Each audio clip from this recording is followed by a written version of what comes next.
for July of 2024. We'll start with the Pledge of Allegiance.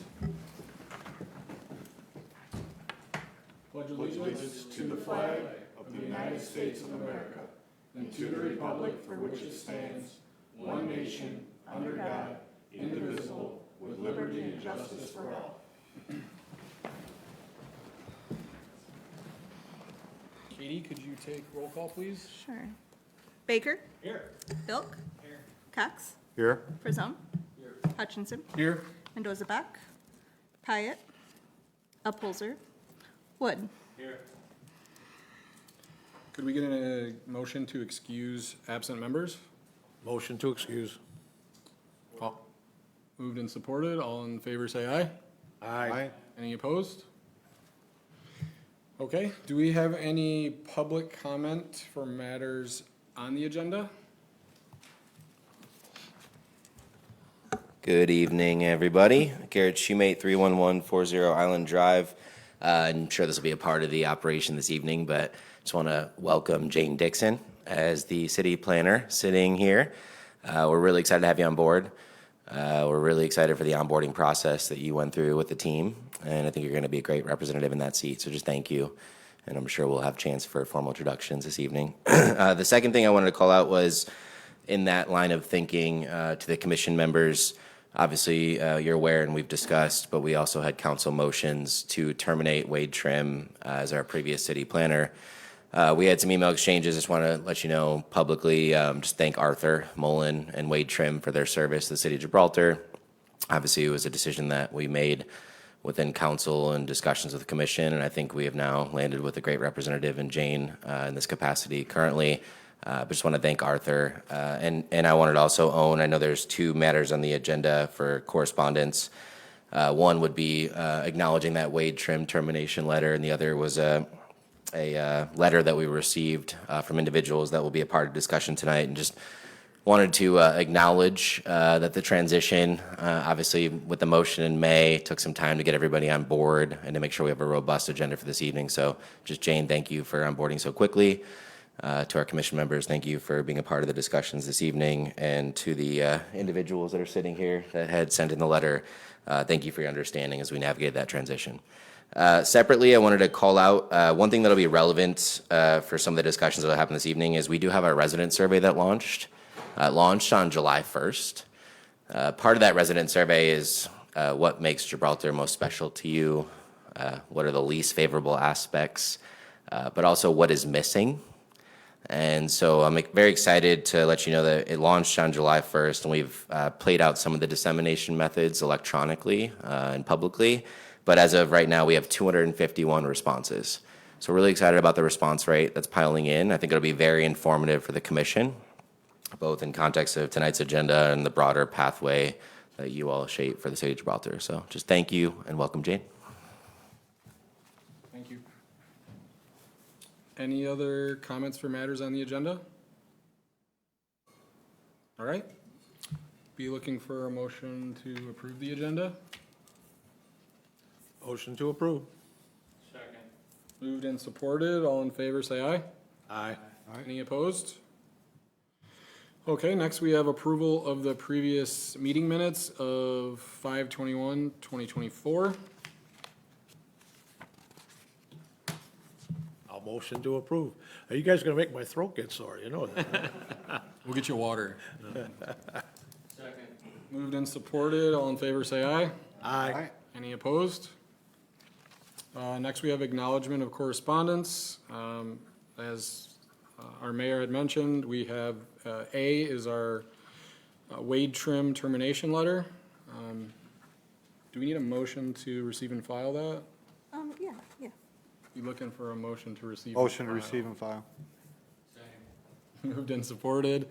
All in favor, say aye. Aye. Any opposed? Second would be to receive and file, a motion to receive and file the letter from Zeb and Jennifer Bates. Motion to receive and file. Second. Moved and supported. All in favor, say aye.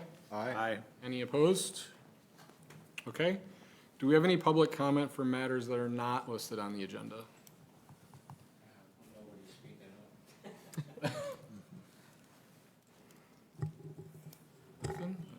Alrighty, we have no unfinished business. Next, we'll move into new business. We have the proposed ordinance for the R1 horse stables special use. I'll turn it over for some opening discussion and then some remarks from our city planner. Thank you, Mr. Chairman. Would like to, review the ordinance that was presented back in May by Mr. Mullen with Wade Trim. But also, I think importantly, I think we got sidetracked with our discussion back in May, and I think Ms. Dixon with McKenna wrote a very, very succinct explanation of what a special land use is, and actually the questions that you need to ask in its consideration. And so, with that, I think if we could, I'd let Ms. Dixon kind of go through that briefly, talk with the Planning Commission so that everybody, I think, understands exactly what we need to do to establish a special use within our ordinance, in this case, particularly the one with the horse stables that we're contemplating. And then at the end, hopefully that we can do a quick review of the language. Again, Ms. Dixon and I had discussed, we both think it's pretty well written. And ultimately, what I would be hoping for is the Planning Commission to consider scheduling a public meeting in August to accept comment on a proposed a text amendment to our R1 district related to the horse stables. So with that, if I may just turn it over to Ms. Dixon. Thank you so much, and thank you for the warm welcome. Really excited to join you and look forward to working with you as we move forward. Regarding the horse stable zoning ordinance language to create a special use in the R1 family district, as Vince mentioned, I did a review of the language that was drafted by your previous planner and did not see any issues or kind of flag anything of concern. I think it's sufficient. These standards are, there to supplement the overall standards of a special use permit. So we're looking at things that might be specifically sensitive that would arise from a horse stable or, boarding of large animals, obviously, in a residential district. So I think that, the idea of kind of creating a minimum size for the site and thinking about how it might affect the neighbors and any, the nature of removal of manure. There was a lot of thought and consideration given to kind of the issues that might arise without being too specific to pigeonhole you into only, one specific case where this might work. So I just also noted that, the way the ordinance is written, the section 44.842 is where the special use standards are highlighted, and there's essentially 5 standards when you're considering a special use standard. So in addition to the specific requirements that is listed in the zoning ordinance amendment language, the horse stable would also need to make sure that it's not going to create any injury to the overall district or the uses within the district, is not incompatible with the existing uses in the area, would not interfere with the orderly development of the area, would not be detrimental to the safety or convenience of vehicular or pedestrian traffic, and then meeting the goals of the city's master plan. So introducing the horse stables to the R1 district seems like it would, is compatible with these 5 standards for a special use permit. But in addition, when you get a proposal, you will be considering that proposal against these 5 standards as well as these additional standards that are being introduced in the ordinance language. I'm happy to answer any questions, but just want to give that brief overview on kind of my review of the ordinance so far. Jane, could you turn your microphone on? Thank you. Sorry. It's open to the floor for discussion or questions in regards to the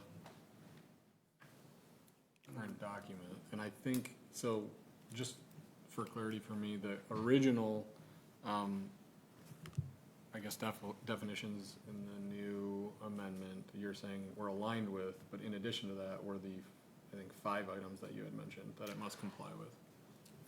Yes, so all special use permits must comply with those 5 that I listed out. That's in your current ordinance. And then you are able to add additional standards for specific uses. So there are other specific uses that, I can't pull an example off the top of my head in Gibraltar's ordinance, but these are, the standards that would be in addition to those 5 standards when you would consider someone's proposal. So that's what we're considering in the amendment is the additional standards above and beyond those 5 standards. I think that's what we talked about in that last meeting, where what were the additional things that we wanted to add that would make us more comfortable with potentially moving forward? But that would come with the site plan. Once we approve their zoning, we allow them to move forward to develop their site plan. That's kind of that's what we just had discussed last time. Yeah, Yes. yeah. So Well, I'm sorry, go ahead. my interpretation is you have to meet these 5 criteria, right, for a special use. We've already have drafted language that covers additional items within that language. Is that correct or no? Based on your review? So the additional language that's highlighted in yellow in this draft amendment is those other standards that specific to a horse stable would be required. So, for example, we chose 25 acres because we didn't want our next-door neighbors to bring a horse and put it in their backyard. so. Correct. I do have a question. Maybe I'm misunderstanding this, but like item 4 on the planning commission approval, it's about the manure removal. The way I'm interpreting it is that that has to be addressed before we can approve a special use. Yeah, so when they would come forward with their application, so right now, we're just considering adding it to the zoning ordinance so that someone could make the proposal. When the proposal officially comes forward, they would need to include a plan that addresses removal of manure from the facility. Okay, all right. And then you would consider that, their specificity, and if it would meet that requirement at that time. So that would be more part of the site plan review So it or would- approval? It's going to be 2 kind of things working in conjunction. You will have a site plan approval and then the special use approval. So you'll be approving 2 different things. They kind of work hand in hand. But the special use is really just looking at the use, making sure it's meeting these standards. Obviously, some of those things are going to be represented on the site plan, like the 25 acres. But then you have the other site plan review where they'll have to meet all those additional site plan standards, the landscaping, all of those things that naturally come with site plan review.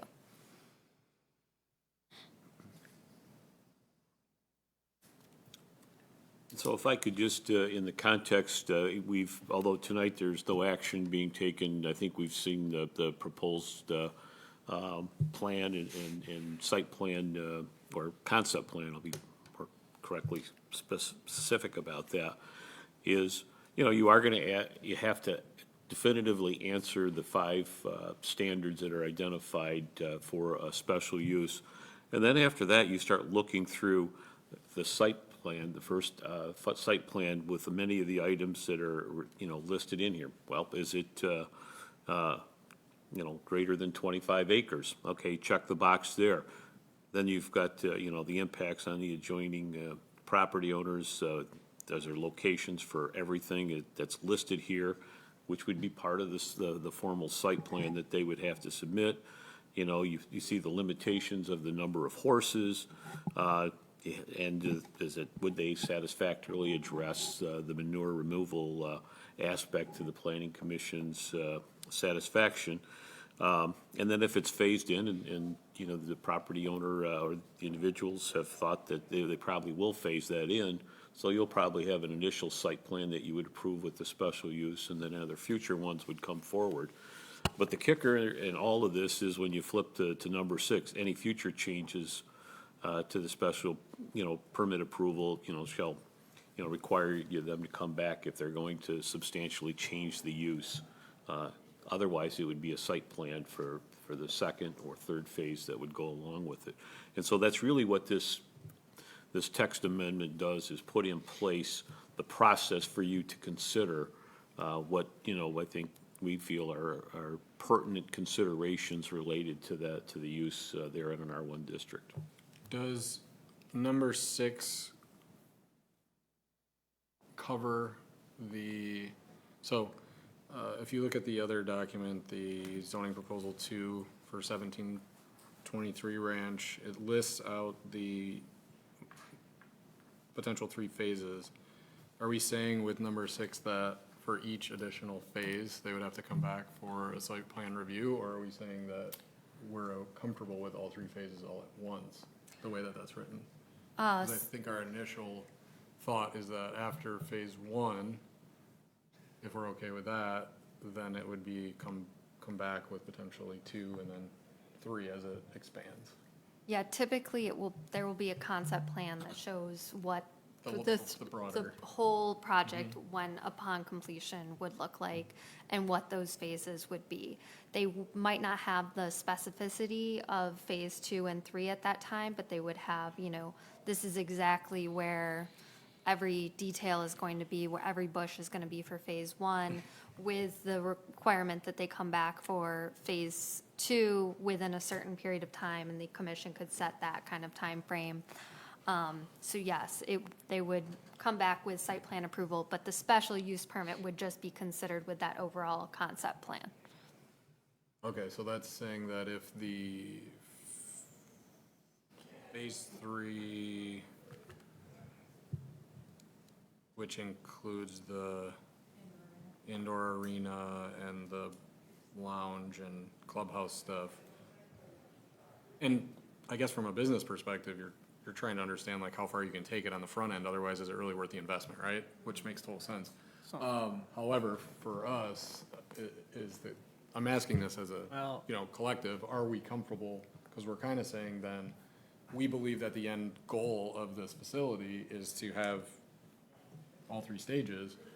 However, the special things for each one of those stages, they'd come back to like, some of the site plan stuff like bushes and what type of cement and like, Well, even- I don't know, different. Even the buildings, though, I see it as proposed, phase 1's gonna come in with a very detailed site plan for their offset setbacks with dimensions, roads, and then they'll page over, here's phase 2 concept, a building here, here, and here, these is what they're gonna do, but no dimensions, no details. They're gonna say, this is what we're planning. Phase 3 will have these 5 buildings, and then when they come back for phase 2, they'll have very detailed dimensions and specifics for Yeah. those. But I mean, But we're approving them to move those steps. Yes, we're generally saying though, and for them, it's kind of like, for them, like to get to phase 3 is really where it makes sense from an investment perspective over a long period of time. So we're kind of saying we're comfortable with all 3 phases.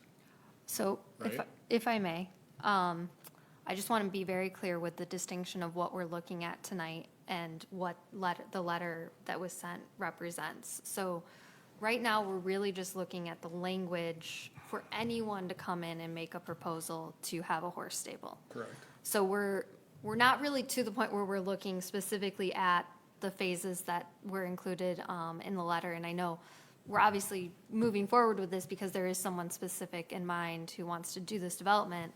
So if we want to, I guess, step back and think more about is the concept plan in general the issue? I don't know if I would get caught into the details of what the letter that we received, because that's really for when they make their official application. We're really deciding if we're going to allow that application to be made. So we need to add this language into the zoning ordinance to even allow for an official application to be made. And then we can kind of consider is phase 3 adequate as designed in the overall concept plan, or are we not comfortable because you haven't really identified where that arena building is going to be? I think, we can have those more detailed conversations. Now, if we want to step back and think about, maybe this body's not comfortable with a concept plan, let's talk more generally about that. But rather than get caught in the weeds of any particular proposal when we haven't even allowed an official proposal to be made. That's what I wanted to hear So you based on, question. based on your review of the language for the special use, you feel like we're covered? Yes, I think it gives you adequate ability to review the important components without being too strict and saying it has to be 6 water troughs or, you know, something that's a little too strict, but it allows you the flexibility to look at the important And allows a factors. potential applicant to begin the process to. Correct. And to Yeah, her we're- point, it could be any applicant, it doesn't Yeah, necessarily be the whoever. Bates. It just I think allow the proper conceptually, use. we're probably okay with it, it's just we're not an agricultural area, so we just want to be protected if we discover something during phase 1 or phase 2 that we've just learned about horse stables, that the city is covered to where, okay, you know, this is something we didn't think about. We want to be able to have the ability to correct it, especially if it doesn't meet one of those 5 standards. Yeah, and I think to Vince's point, that's where number 6 in the amendment language is really important. If they somehow decide to go a completely different direction from what was originally identified in phase 2 and phase 3 that you originally approved, then they would need to seek special use approval again. And typically, in other communities I work with, no one wants to go back and get another special use approval, so they're probably going to stick to their original plan. And if, you know, there's something that arises, then obviously you can work through that process with them, but you have that mechanism built in.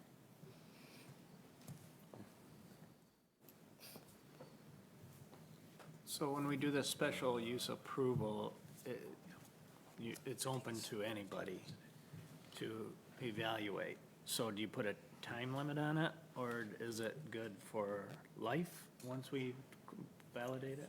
So as a special use approval is typically, it runs with the land unless there's some condition in the ordinance, which I didn't see generally stated in your ordinance, although we're going to go through an ordinance review and update, so that's an opportunity where we can address this. So it would run with the land as long as no substantial changes are made to the site as it was originally proposed. So it's not owner-specific, it's site-specific.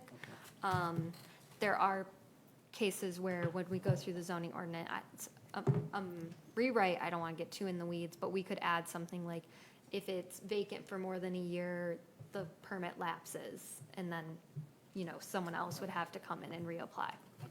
Okay, it's my understanding that that's what's happened in that property in the past. There was a special use, basically for residential district and, you know, build a subdivision.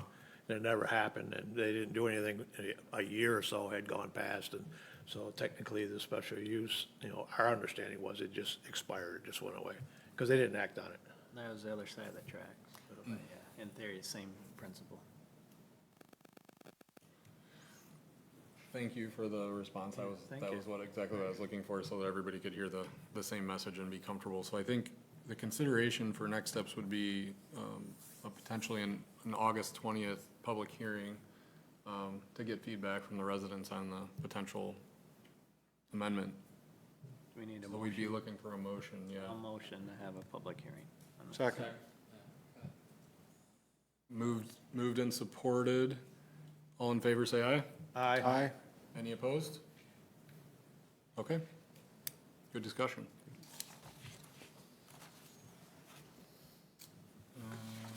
I'll scroll in here. Okay.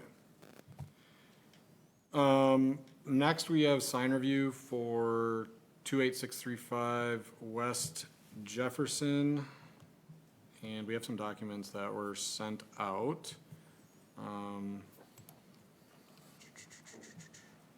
this is for, just so folks are aware of the location, this is the Drink Saloon, Pranks on the Marsh, old location, that appears, and I don't know the background on it, but was purchased, and now there's potentially some feedback for sign changing, essentially. Do you have some feedback that you want to share in regards to the Yep. potential signage? Yes, so I did write a longer than typical sign review letter. I think this was the most laborious sign review I've ever done. So I'll start with just kind of letting you guys know that your sign ordinance is very thorough, but it takes some time to navigate. I had consulted with Vince and the staff here about whether or not this kind of was a phase change or general maintenance, and kind of we deemed that it was kind of going above and beyond what the zoning ordinance lays out for repairs and maintenance, and was not a non-conforming changeable copy sign either. So we kind of had to go through as if it was a new sign installation and whether it met all of the requirements. There's quite a few requirements that it doesn't meet, so starting with the awning sign, its size exceeds the maximum allowed area of 24 square feet. One quick question as Yes. you go into that. From what I understand, the existing sign was the same size, correct? I didn't go out and measure, so the way we're measuring the awning sign is the envelope around the logo and words. That's what the zoning ordinance, specifies.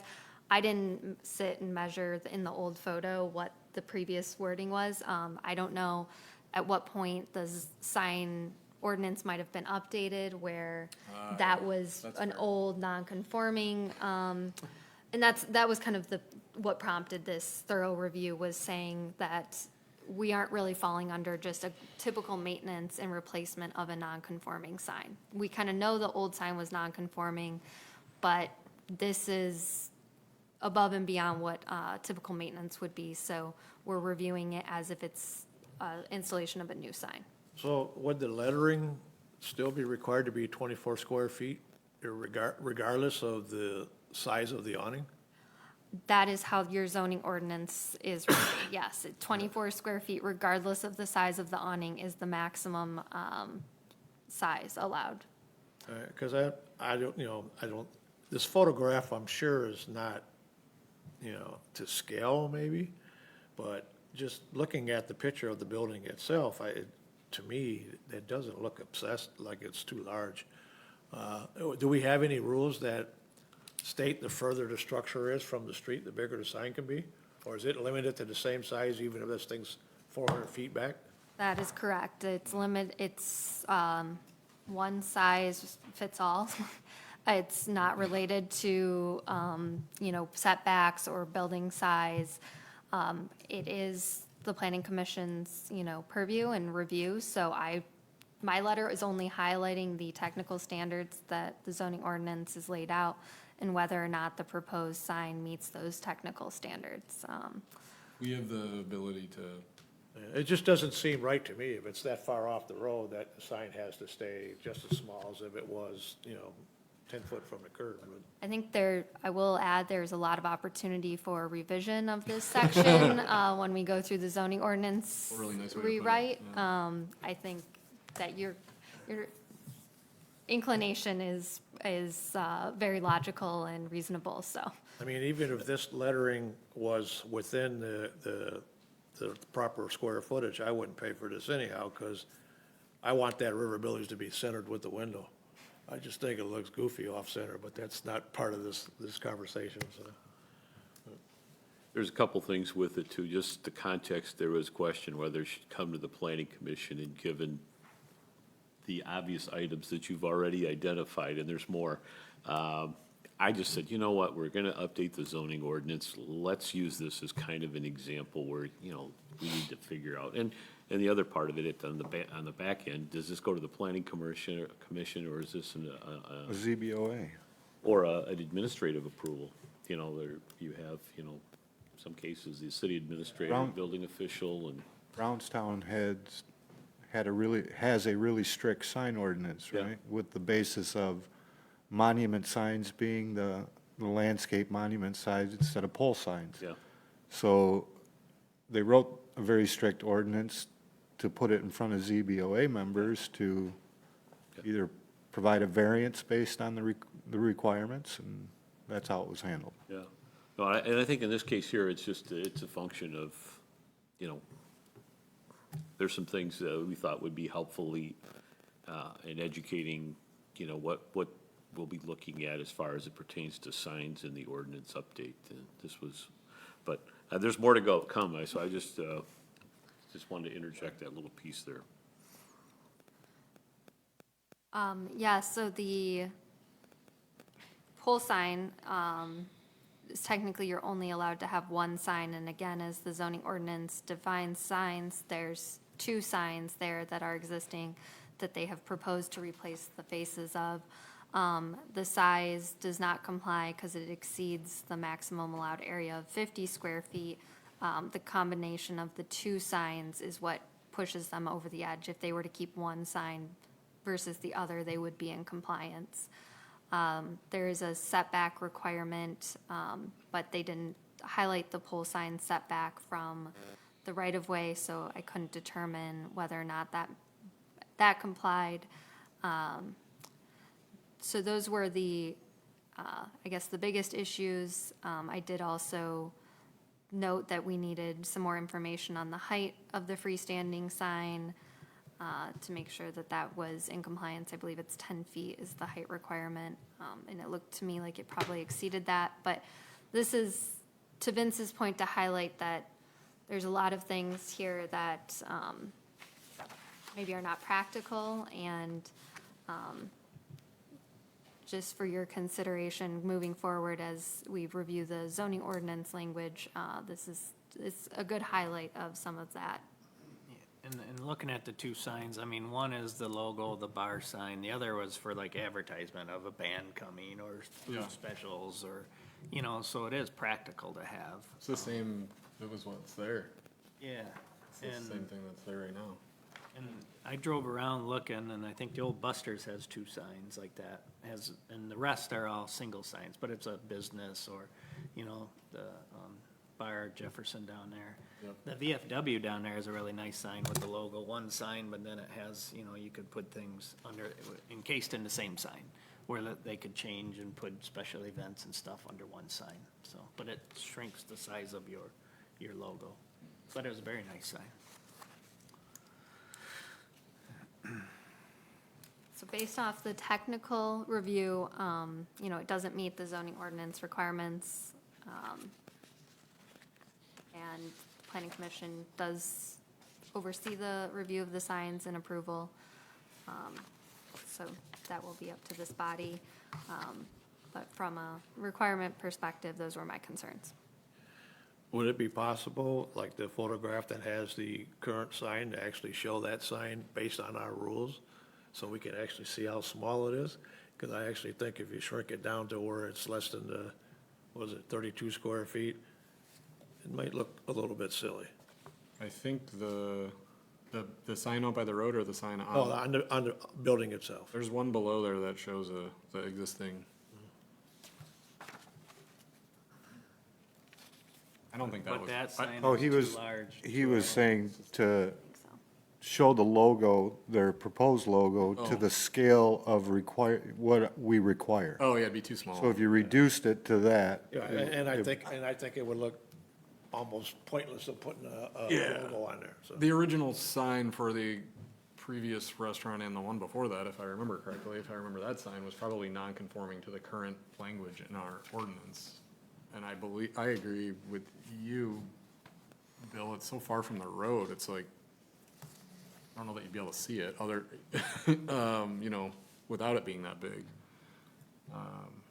I think you've made a very good point, and I agree with you that we have some opportunity for improvement in the documentation of our current ordinance. I mean, I don't want to speak for the entire body, but I mean, whether or not I like or don't like the white, red, and black colors, I don't really have an issue with the sign personally. Does it meet our nautical theme? I think that's up to us also to kind of decide. I mean, it's got the guys fishing, it Well, doesn't. not the sign by the road, though. No, correct. It doesn't have like anchors and stuff like that. I don't know, that's always like an interesting topic when we bring it here, cause, in the downtown DDA here, like, we're trending in which is good, there's a lot of conformity to like, I don't know what that color is, but like blue-ish, which is good, I think at some level, but do we have every, like, should every building be blue? I don't know. No, I don't think so, in my opinion. So I think there's a fine line of like where everything looks exactly the same. Also, there's probably gotta be some allowance for business owners that are coming to invest to be able to be creative in how they design their logo. But that's just my opinion. I would want to pick, if I was, at some level as an investor, you want to be able to pick what your brand is, I think. But I do agree the sign out by the road doesn't have anything, so maybe they could add like the fishing guys or Fishing something. guys, yeah.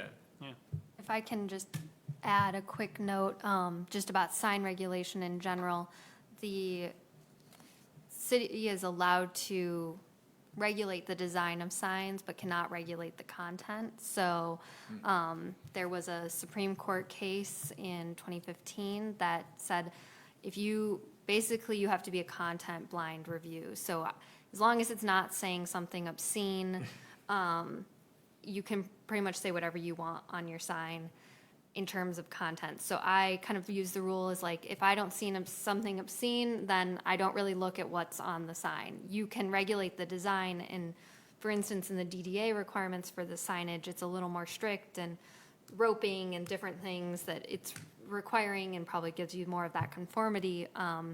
But in the case of the actual content of the sign, it's always good to be mindful that would be infringing on the Second Amendment right of the business owner, or the free speech rights of the business owner to kind of consider the content more than just the design.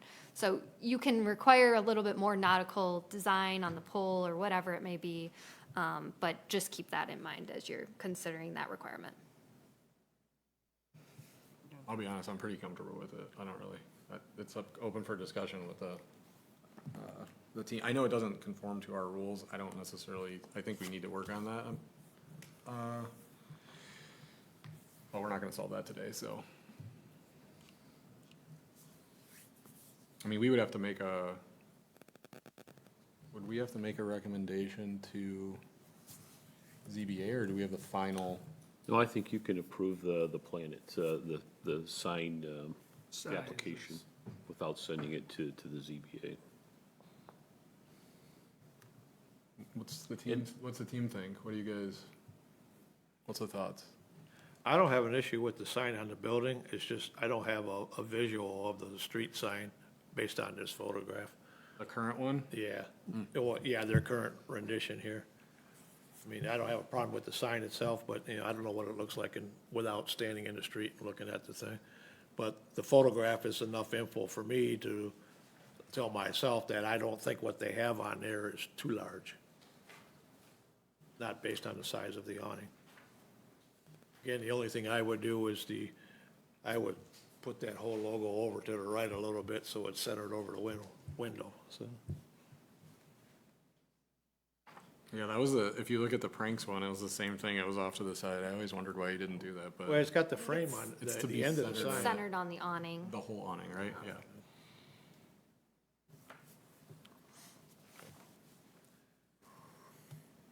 So are you saying that we can't insist that the fishermen are on each side of the road sign? The nautical theme. This does fall in the DDA, correct? This is in the DDA district, so it would fall under those requirements of nautical. So it's not there, just to add specificity of, the DDA has the additional sign requirements for certain sections of the DDA. This is not part of one of That those section. sections. Okay. So this is the general nautical theme requirement, not the above and beyond nautical theme requirements of the DDA. As I said, there was a lot to. We need a new title for that section. Yeah, but the road sign has 0 nautical requirement on it. So we can't even require a little bit? I mean, that's to your discretion. I just wanted to give you that background information of, Okay, you know, okay. if you get into content, it's a little bit more gray waters. But at the end of the day, you know, like your question is, you know, with the awning sign, is it excessive, given the frontage of the building and its distance from the road? And the pole sign with the 2 signs, is it excessive? No, I don't think so. That's really the discretion that you have to make in whether you want to approve the application or not. I think, you know, kind of in a nutshell, those are the 2 issues with it. And I will suspect, once the ordinance is redrafted, this will probably be close to complying I would hope so, yeah. afterward. And if I may add, I think you could also ask an applicant to consider putting, more of the nautical theme on the pole sign We and, give them to wrap the pole with like 1-inch rope. yeah, or add the, what the fishermen, how, maybe just make that suggestion. If you, instead of wanting to require it, it's up to you if you want to require it, but there might be some leverage there to make that suggestion. I know they have some white space on that right and left of the middle logo as well.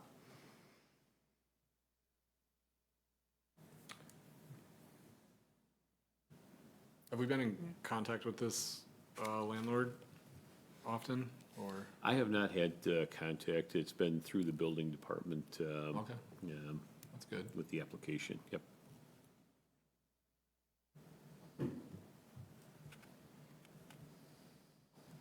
Yeah, conceptually, I don't have an issue either.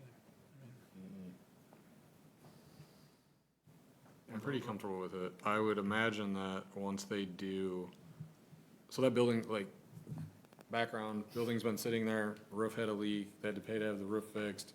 They're gonna go in, they're gonna do work. They're probably gonna paint the outside of the building at some point, I would imagine, or some sort of work. They're probably gonna paint the rust on the sign, I would assume. have to They gotta put a new rewire. door in, they have to have an entry and an exit, which used to be an issue. To be able to use the basement, you have to put that in, or you can't use it, cause it has to have a, secondary exit. So there's some work they're gonna have to do. They probably wanna advertise and get the sign out there so that people know they're gonna invest money and create a restaurant. Or, I'm guessing this is a restaurant, I don't know, something. Let me ask this, though. What is the danger? Okay, we know it's non-conforming, although I think most of us agree it doesn't look excessive. So what is our danger as far as approving two non-conforming signs in the future? If somebody else comes up with another sign and we don't like it, we say it's non-conforming. So Is this site-specific for this approval? Yeah. Yeah, I guess the question is, do we create a past practice approval by doing this? And I think the answer is no. We have the ability in any instance for a new site to say yes or no if we agree with the sign ordinance. Is that accurate? Yeah, it is the planning commission's discretion. I mean, it's there, it's been there for the last 25, 30 years. It's just gonna look good, it's gonna look refreshed. I mean, if we say no, it's just gonna sit there and look as bad as it does today. No, I'm actually glad somebody bought it and they're fixing the place up. I agree. Would it be safe to say that we have a sign size limitation because we don't want signs to be too obtrusive? And if that's the case, I mean, the building is very far off the road, so it's kind of hard to ask them to have a tiny sign out there because then you really can't see it. Maybe some language that says, because it's so far back, we're allowing it. I mean, looking at that, picture, that top sign, that 10-foot wide, it could be there's a lot of white space there. You know, if you shrunk that up and left the bottom one, I mean, maybe you got the square footage between the two, but, I mean, it's a heck of a white sign with just a little logo in the center. I think their intent It's is just to the probably replace the panels there with All the they're new doing. signs based on this existing frame. And it's probably just a that's there. concept right now, they haven't did the It's just final work. plastic with Yeah. vinyl on it and a light behind it, probably is all they're doing. Yeah. They've got a structure that's already there that they're gonna attach to, and that's the area that would be utilized, correct? Correct. It does look very modern and not nautical, so. But it's to the point, they're out of the DDA district, so they're not in the downriver.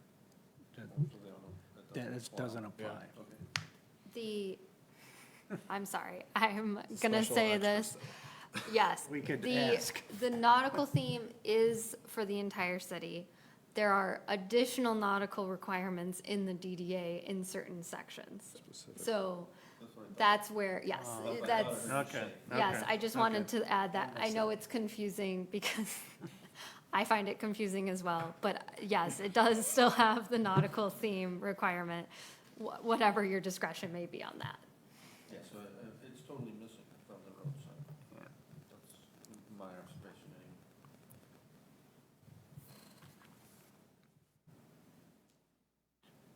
anyway. Can we do would the commission consider a contingent approval upon the applicant adding the boating fishermen to the road sign? If we can reach out and have that conversation with them? We can, even just ask that administration, building official talk about that addition, if you're generally fine with it.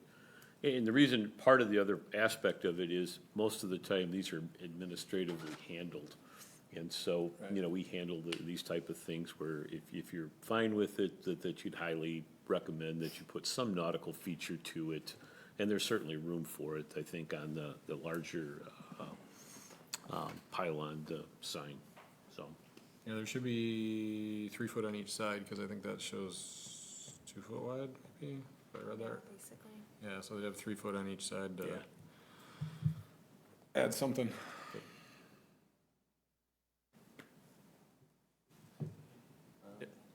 They actually, with just the RB on there, the sign's overkill for what they have on it. Well, that's They what got- we were talking about, yeah. Yeah. And again, it's probably just a proposal right now, a concept, right? Not just, It is asking them to put the fishermen on there, kind of trying to control content. I think we can ask. We can have that conversation. Anything nautical, roping, Yeah. piling. So it could be, A rope order, just give them the opportunity to put something there that they like. You can just tell them it's a non-conforming sign, but we think we might be able to let it go if it's got a nautical theme to it. could be that we could consider making a motion that we know that this is a non-conforming sign, however, we highly recommend putting some nautical theme to the roadside. We're generally okay and approve the current concept with that addition, something like that. And like I said, if we were to allow it to be over the limit, do we need to define, if we define a stipulation, does that set up some kind of a rule? No, so the planning commission is only considering it for this site, the way. It's yeah, site-specific. It's site-specific, so your discretion is. Precedence to other applicants, I guess it kind of does, right? Well, but every site is unique, and you can kind of also counter argument that way as well. So I would suggest adding the language that we're allowing it because the building is so far set back. I'm not even sure you need to do that. I think it could be as simple as just Could it be a motion that, to approve, that approves the existing non-conforming dimensions of the sign? That's what I was gonna say. The current existing, Because that's basically what they're A going to. facade update of the existing non-conforming sign. I'd like to make a motion to approve the request based on, I always screw it up on the second time of the reading. Yeah, do you have it recorded for the first time? Do you have enough notes to repeat back what my motion should be? To approve the existing non-conforming sign dimensions based on the applicant's facade update or something. the applicant's renderings of the, I might be adding too much, but let me try to recite this so we get it right. Katie can read our minds. She knows what to put down. I'm going to make a motion to approve the existing non-conforming sign at River Billy's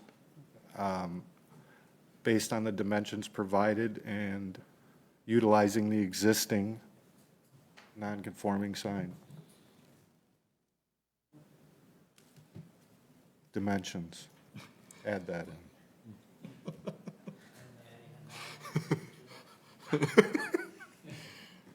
with the intent of adding nautical items. The bottom put, see page 2, and then we'll just keep going. Paragraph E, section 3. Sorry. Trying. Good luck, Katie. I'm excited. I think, I see her writing it. It looks just like what I said. I'm excited to hear it. All right, so there's All right, a so motion. Still needs a second, right? Correct. I'll second it.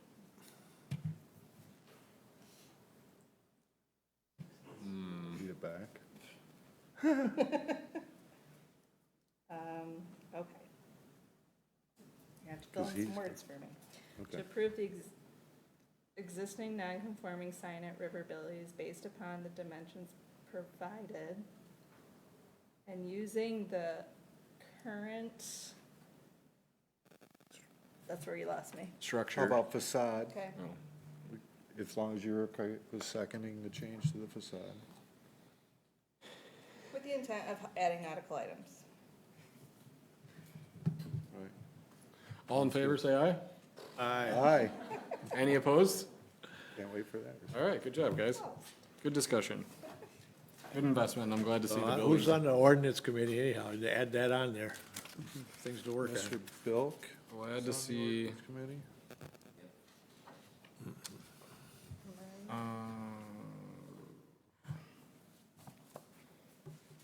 Okay, item C in new business is discussion around rescheduling the public hearing to amend the number of sites permitted in the C3 zoned RV parks, which is in the Marine District.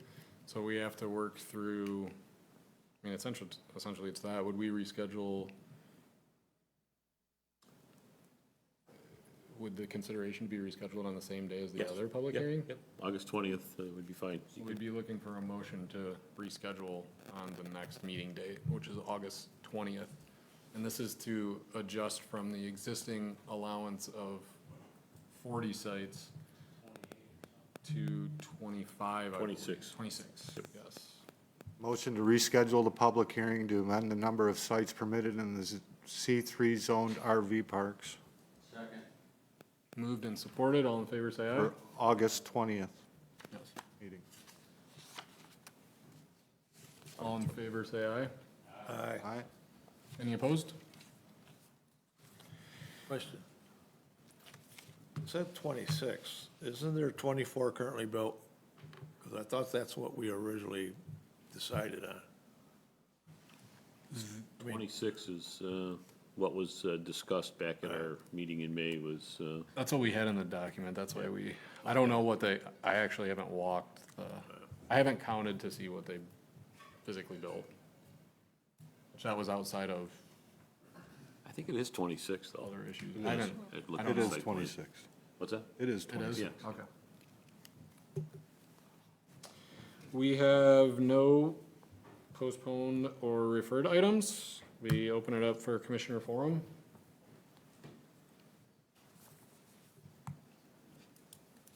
Okay. Looking for a motion to adjourn. Moved and supported. All in favor, say aye. Aye. Any opposed? Okay. Good evening, commission members. I'd like to call the Downtown Development Authority meeting in order. We'll start with roll since we've already done Pledge of Allegiance at the opening of the Planning Commission. Katie, can you please call roll? Schumate, Here. Baker, Here. Bilk, Cox, Here. Frizone, Hutchinson, Here. Mendoza Buck, Pyatt, Upholzer, Wood. Thank you, Katie. We'd look for a motion to excuse absent members this evening. Motion. Second. I'll second. All in favor? Aye. Any opposed? Great. Any public comment for the Downtown Development Authority meeting this evening? No public comment. Commission members in front of you and members of public, you will see this evening's agenda. Are we looking for a motion to approve this evening's agenda? Motion to approve. Support. All in favor? Aye. Aye. Any opposed? Great. Next item on our agenda this evening is approval of our previous meeting minutes. In your packet, you will see the DDA minutes of 5/21/2024 be looking for a motion to approve said minutes. Second. All in favor? Aye. Any opposed? Great. No acknowledgements of correspondence this evening, and there are no unfinished business items to address, which brings us to our new business. Just want to open up by tremendously thanking everybody, including the commission members, for a very successful 4th of July festivities. Special thanks goes out to the individual behind me, Tammy Goris, as our Parks and Recreation Director, and so I'm going to allow her to take item A, which is our recap of 4th of July event. Good evening, everyone. Before you, I think in your packets was the budget for the 4th of July celebration. As you all know, we had to cancel the carnival. So in lieu of that, we threw in 4 pieces of entertainment: juggling, bubble entertainment, hula hoop show, and a magic show, 3 shows throughout the day. And we added 3 bounce houses that they just came and sat up and took what money they made and left. So that's the budget. If you have any questions. I'll just add one thing there, if I may, Tammy. We had discussions with our city attorney, obviously leading up to the decision to terminate our partnership regarding the rides for the fair component. The next step is our city attorney has compiled all the information and communication, and we'll be sending a request for the return of our deposit and the amount that's listed in your budget of $4,000. So just want to make sure everybody's aware of that next step. Anybody has any questions? On July 5th, the mayor, myself, and Chief Tangway met with Wade Shows, which is doing the Sam Jam right now. And they're interested in maybe being here next year. We will know mid-September about that. They would be in Charlotte at the time at Easton County Fair, and then they could have some rides here and some rides there. So that's what we're working on, if you guys are interested in doing a carnival again next year. Say that last part one more time. Pardon? Say that one more time. I'm sorry. It's Wade Shows. Oh, We're working with them. They're the ones that does Sam Jam. yep. Oh, Of course, it won't be that big. They've committed to 10 to 12 rides in the same field. yeah. So it would be the same, and there was like, I think they said 4 adults, 4 kids rides, games, food trucks, that kind of stuff. They do a good job. Yeah, I They think do a lot better job. I just give a hats off to Tammy, and we've had a lot of parties reach out, obviously, as a result of what transpired for us. And the Sam Jam and obviously the associated organization there is a synergistic opportunity, right? The rides are going to be local. It parlays to the next event they have scheduled, and obviously the quality from our standpoint seems to be meeting our needs and the diversity of rides. But I think it's a broader discussion. I'd love to just hear from the commission this evening on any feedback you're hearing or any feedback you have directly related to the 4th of July, or we can save that for a future date. But it's important for us to take a look at not only the process that prevailed, but where we want to go next year. I think of waiting until January is too late to even discuss this. We have to work on it now, or we won't have nothing. And I know, just last thing on the note, as Tammy alluded to, they're assembling a proposal which could probably be available in the next 1 or 2 meetings for the commission members to take a look at. A part of that, I don't want to get ahead of ourselves on the proposal, but a part of that would obviously be considering the financials. And I know from their vantage point, I don't think there's a lot of upfront, if any, upfront cost to the city of Gibraltar to enable that ride option. So just something to consider. But 10 to 12, they also commented on some of the nature of the rides, right? And obviously have quite a diversity of options, given that they have 35 rides that will be set up subsequently at the next event they're going to, but 10 to 12 that they could sample for our community. It'd be a one-day event. 2, Uh, the 3rd and 4th, not the 5th. That was one of the discussions we had for them to come back with a proposal on was just look at the date of the 4th of July and make sure that it's mutually beneficial for both parties. The 3rd would be a half a day like this year, 6 to 10. Okay, great. Tammy, do they charge more to set up earlier? No. You know, They say need a like a place day to earlier? stay, So they're kind of stopping here to move there, so they don't charge extra. Mr. Halifax did. He charged us $4,000 traveling fee. Any questions? You guys want to move forward with it? No? Yes? Yes. I'd like to move forward, yeah. Okay, great. I'll come back. He said mid-September, he would have some kind of an idea if he could be here or not, and with the bid and whatever he could do. Is that the only like last people? Is it what? Like say something comes up for them and they're, I don't know, they can't do it. Do we have like another? Yeah, he mentioned Elliott's, which I talked to them at the carnival and they were booked, but I believe they were the one that could squeeze us in next year, so. Okay. We're hoping, keep our fingers crossed. We're a little tiny town with all these other big towns, so. We like it that way. Just really appreciate you, Tammy, and all the work Yeah, that you and the team thanks. did to make it all possible. It was very disappointing, let me tell you. For 60 years, it was disappointing. Appreciate you. Any other questions or comments on 4th of July festivities? It's exciting to get ahead of that with a proposal to come back in front of this commission ideally in September. It's our favorite holiday for most. so Absolutely. I think it's important to keep it going and do as much as we can to work in that space. You've done a great job, so I Yep. appreciate it. I don't think there's one house in this town that don't have a party on the 4th of July weekend. No. Yeah, It's just crazy. yeah. It's quite special. I think teams came together phenomenally to make sure they did the right thing this past 4th as it relates to the rides. So Tammy, just thank you to that and love that we're getting ahead of the planning there. But any feedback you have, just let us know, please. No shortage of fireworks this year either. No Around shortage of town. fireworks. Heard quite renowned feedback on the fireworks, by the way, so thanks to the DDA and Tammy for their investment in making sure we had a strong 4th of July fireworks show here in Gibraltar. We had like 15 or 16 of them. You didn't know where to look. With that, Yeah, do we please. want to go ahead and bid out the fireworks and everything now?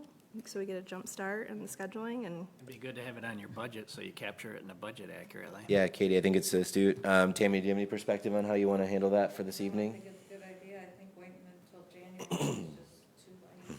I think we should advertise it longer so that the bids open a little longer so Yep. we can get the word out. I agree. So Tammy, calibrate us to the funds that were invested this past 4th of July, and commission members are looking for a motion just for you to endorse the Tammy to go out for a bid. No motion that. fireworks this year were 15. Yep, 15. Can you confirm that? I thought we paid 10,000 for the fireworks, wasn't it? Yeah, it's 10,000. It was 10,000 and It shows, fireworks are gonna go up, so. Last year it was 10,000, this year we upped it to 15. We bid it out in September. I agree, Katie. I believe that was the 15K that we landed on as the increase, given the feedback from last year. make a motion for 15K to be allocated for a potential bid for fireworks in the 2025 4th of July festival. Well, fireworks budgeted to 15, but go out to bid, Yes. right? Yeah, Not to exceed. not to exceed, yep. Okay, there's a motion on the floor. Is there a second? Second. Great. All in favor? Aye. Any opposed?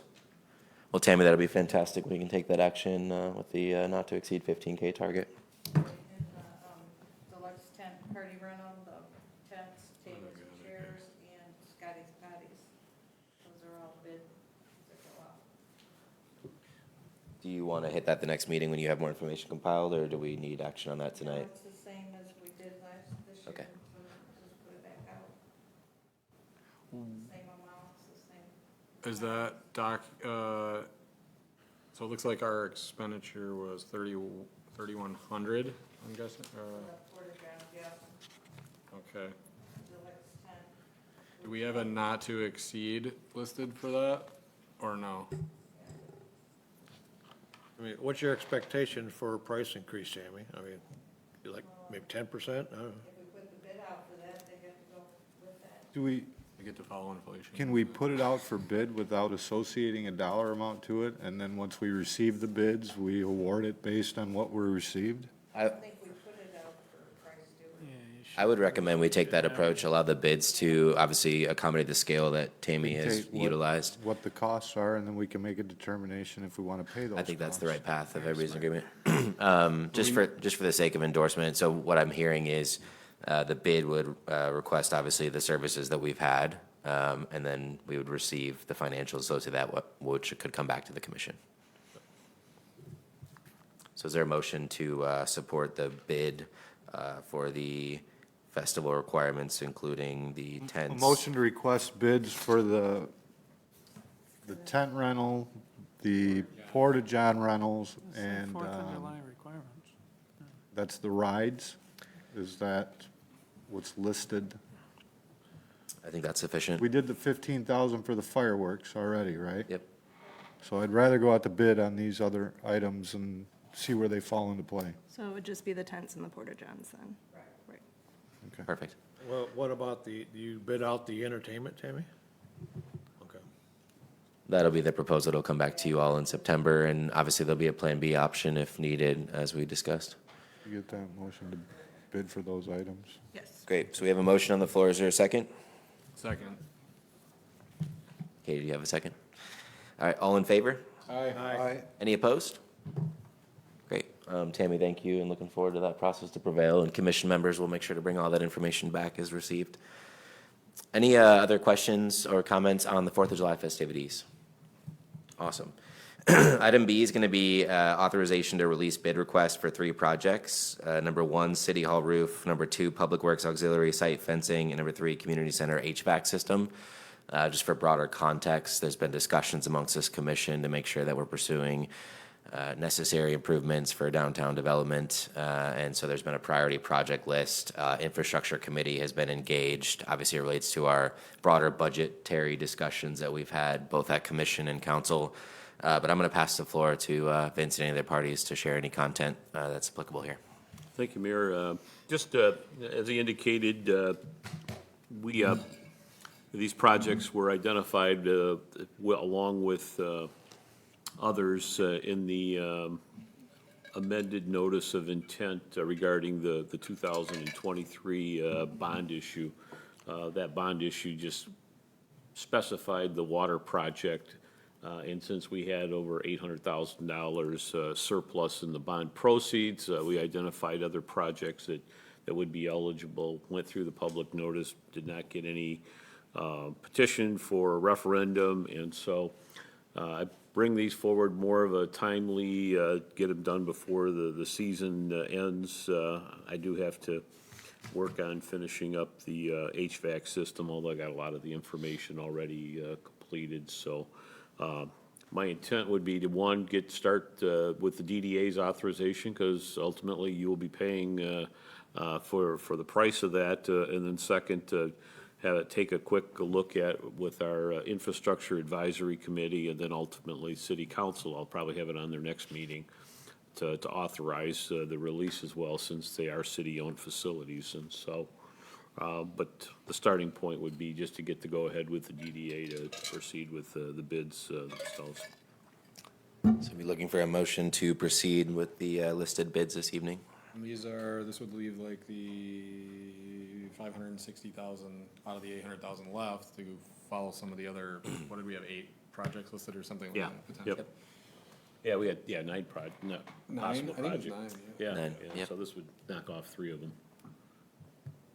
I'd make a motion to move forward with the bidding process for the 3 mentioned projects. Second.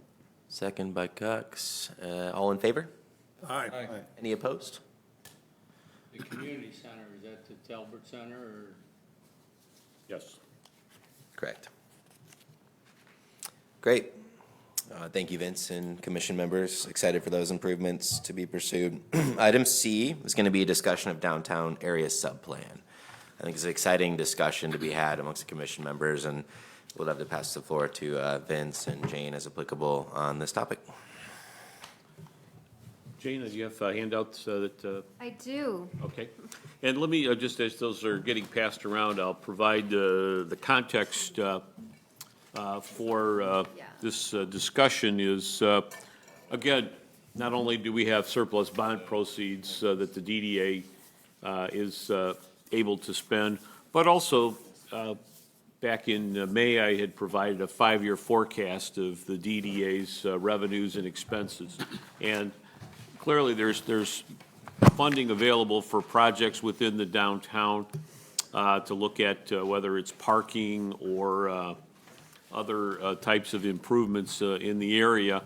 And one of the things I mentioned was the sub-area plan, and that was in the context of some parking concerns in particularly near the intersection of Middle Jib and North Jib, in that area along there. So I had asked Jane to put together, just kind of give the DDA an idea, what is exactly a concept plan or a sub-area plan, how it works, and, how you engage not only the members, but the business owners and the community. So I'll let Jane go into some more detail with explaining it, and this is more for discussion and understanding, and then ultimately, at some point, if not tonight's meeting, go forward with taking a look at whether you're interested in pursuing sub-area plan.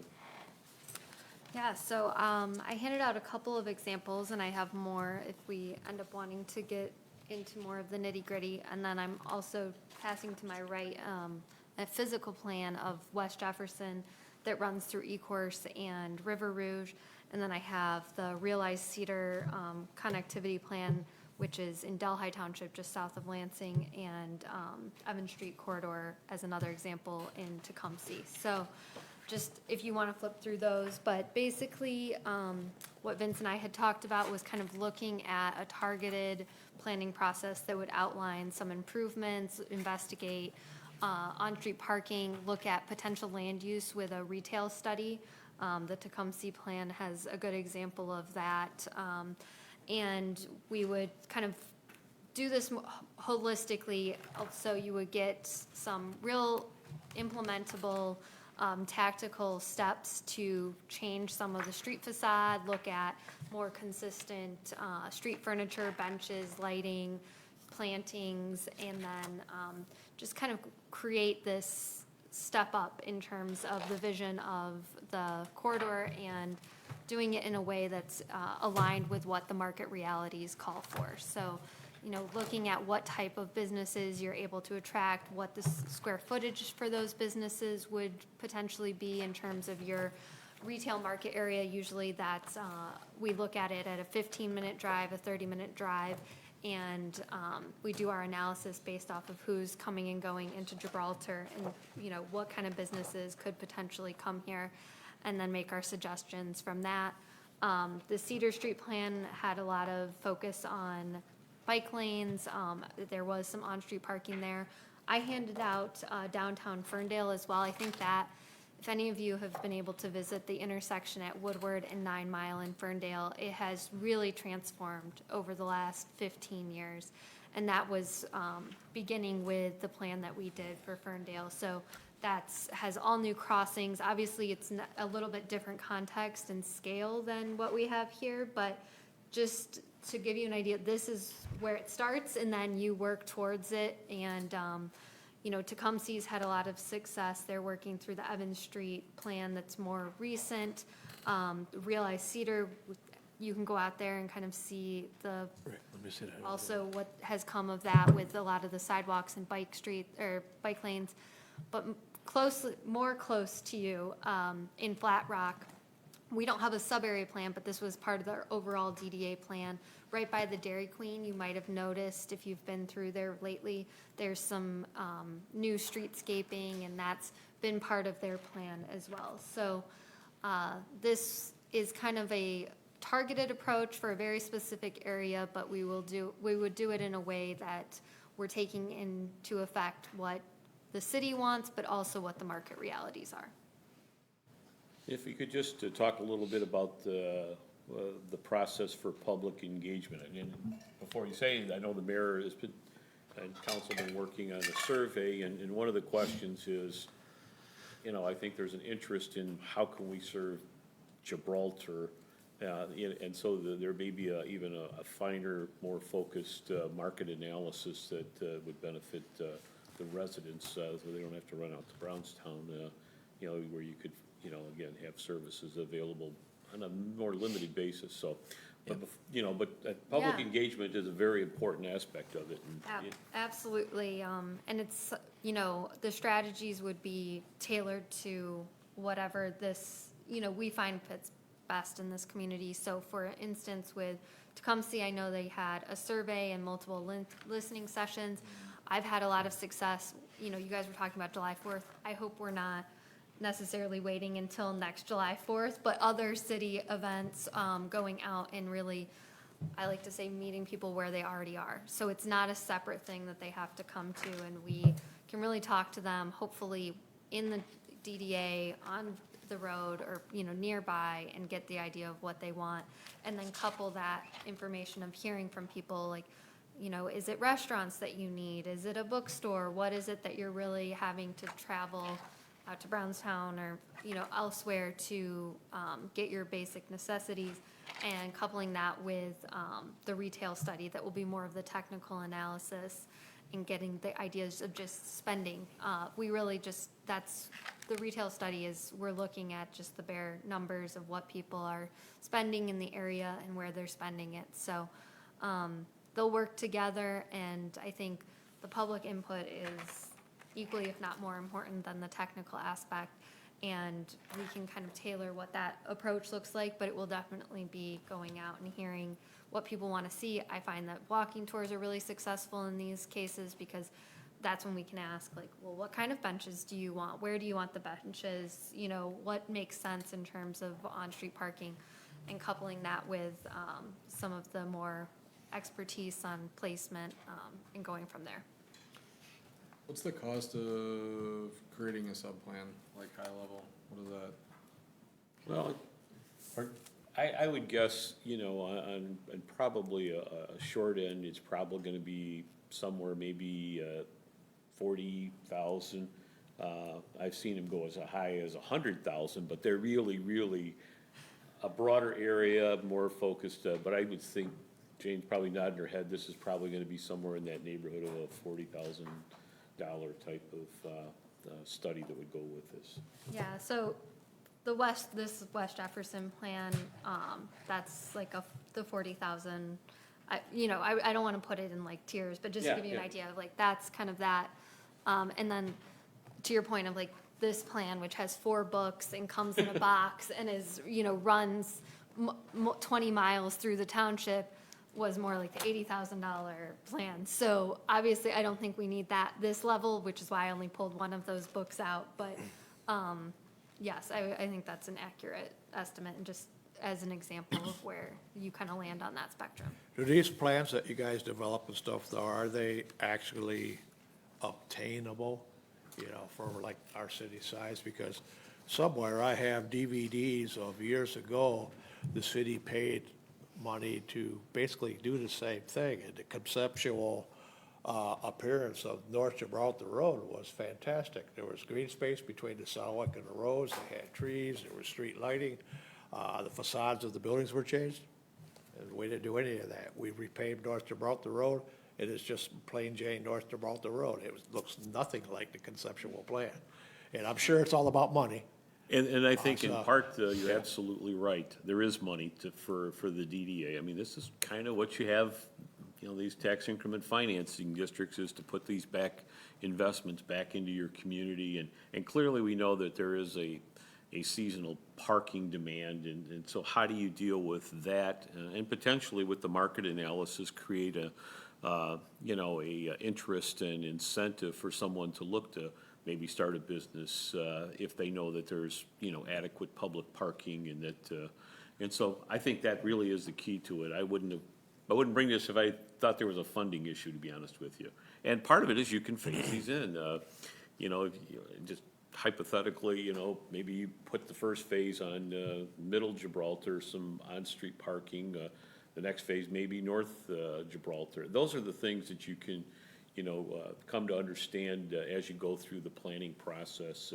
And you'll get some, you know, with the engineering, get some cost estimates as to what those would look like. But it is a starting point, and I think an important one for the DDA to consider. Would the overall city plan then reference the sub-plan as a sub-document? I mean, like, how does that work? Because you have an overall. I've actually had the planning commission adopt the sub-area plans as an element of the overall city master plan. Particularly because you've seen goals and objectives that they're listed in I think the West Jefferson one, that, okay, now you have something that has, you know, some teeth to it as to how the development will take place and you know, keep, you know, developers and planning commission, and many times, it's very helpful for developers to know, oh, that's what they want. And so I think that's another incentive to do that as well. Typically do the sub-plans align then to the requirements of the existing city plan, or do they conceptualize ideas that might be outside of the current guidelines? You know, I think generally speaking, the city master plan is more general. So it's working off of the base of, you know, typically the future land use map says you have a downtown core, and it might describe an overall, you know, character of the downtown core, and, you know, it supports the goals of the DDA. And then you really need to take it that couple of steps further to get to that level of detail in terms of streetscaping. I've looked through your master plan. I haven't gotten quite as intimately, you know, aware of it as to say if there's streetscaping requirements, but I doubt that that's not typically the master plan's level of interest. So I find that they usually complement, and in cases where there might be conflict, there's, you know, an amendment that might be had to adopt into the master plan. But I've come across an instance where, in any of these examples, where it has conflicted with the master plan. And to answer, Bill, your question about being attainable, along with the funding, I think these all are great examples of really laying out a step-by-step process. And so, you know, Cedar Street, we adopted in 2016, and I can show you the emails between the engineers and us saying, all right, these are the next things you're doing, and then the pictures of the things happening and getting built. And so, in Ferndale as well. So I think that we have a good experience of working beyond the completion of the plan and continuing to support the implementation. So it's essentially like building like a true north of what the city could look like in a certain area over time, and then aligning the budgets in phases to meet those goals. Yeah. Right? It's interesting, like I don't remember, Tecumseh one had the surveys, I think, from people, and then the West Jefferson one has like other information like median incomes, and I mean, there's like a lot of detail in there about a lot of stuff. Interesting. Well, the market analysis is sometimes integrated into the plan, again, for potential developers, so that they have some baseline. Target customers Yep. and all that stuff. Yep. Yeah. Yep.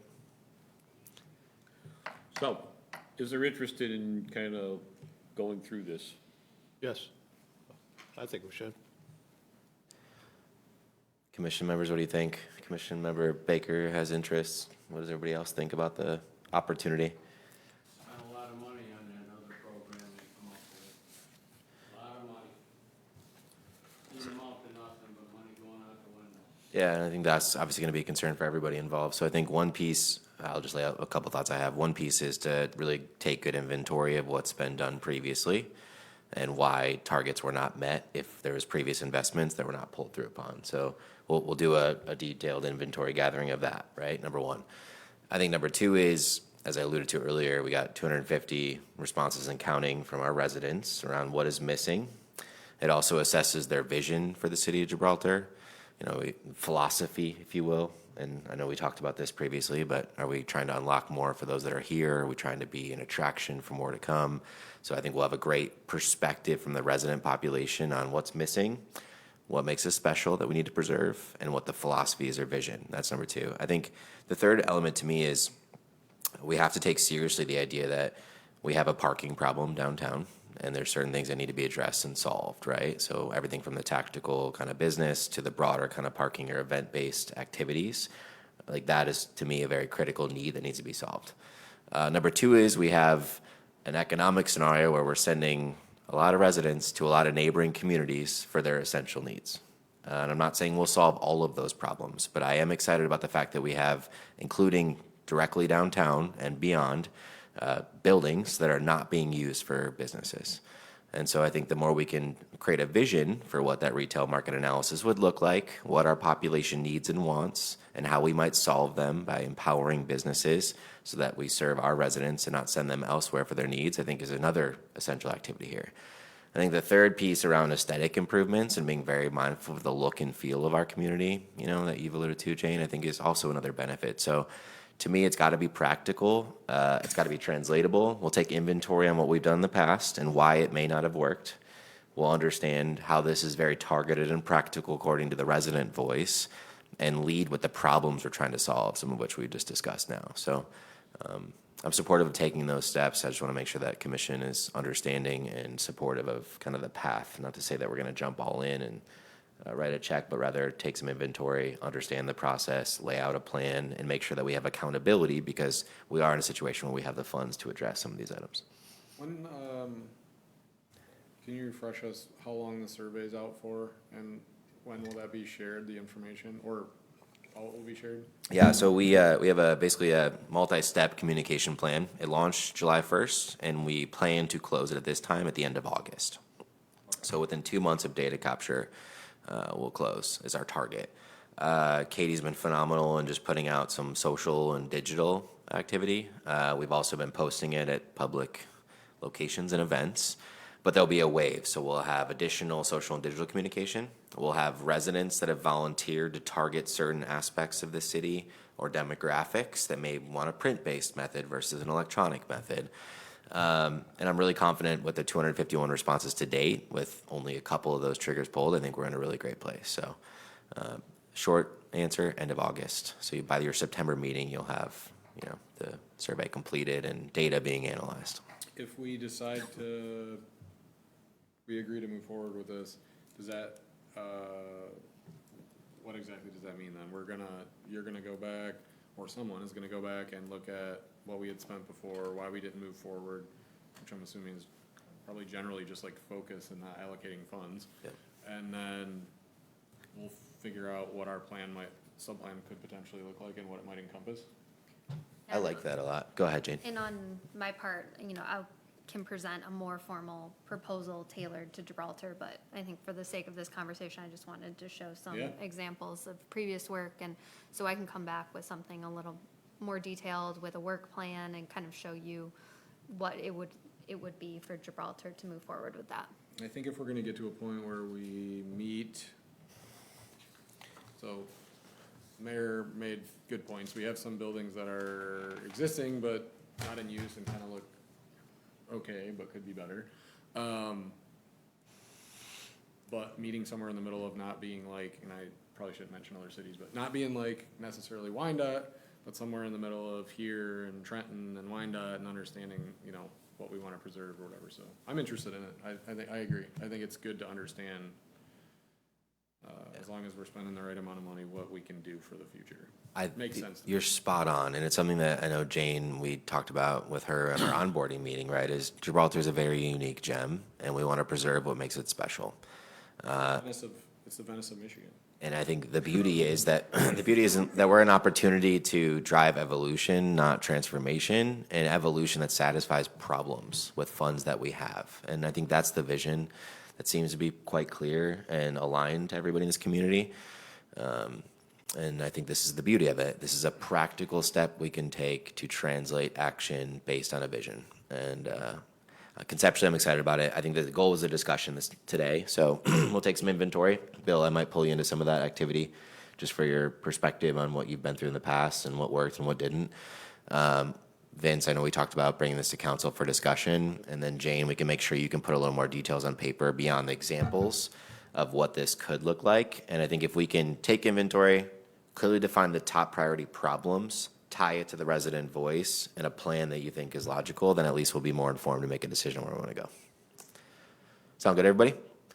Anything else? Jane, you wanted to add on I know you touched on the retail market analysis, but that's obviously a consideration in context. Yeah, I would recommend and think that it would be kind of built into the sub-area plan. or maybe, you know, at the very least, an appendix. I think it's an important piece of the planning process to understand the market realities beyond, you know, we can wish all day long for a bubble store, but if no one's gonna come in and make money doing bubbles, then we're kind of out of luck. So, you know, there is that component that I think is important to build into this process. I think if you're gonna spend the Of that. money on the subplan, you have to have it wouldn't really make sense to not have 100%. that piece. It aligns your demographic and what you need to the vision. So I'm really excited about the exploration here. Commission members, thanks for the initial reaction and feedback. Jane and Vince, thanks for assembling the discussion tonight. That is the entirety of the items that are new business. So I will now pass it over to DDA Director's Report. Vince, anything you'd like to share? Nothing to add. Thank you. Great, short and sweet. No tabled and referred items. So at this time, I'd be looking for a motion to adjourn. Motion to adjourn. Second. All in favor? Aye. Any opposed? Thank you for a great evening. Jane, thank you for being a breath of fresh air to the operation here and providing great guidance for the commission members as they navigate the topics we need. So appreciate it. Thank you. Yes, thanks. Excited. What would we do if we had somebody that opposed the adjournment? They can just stay. I've We seen- we ask them to leave. We all hang out? We're like, You can "Oh, stay. We're going. I've had it-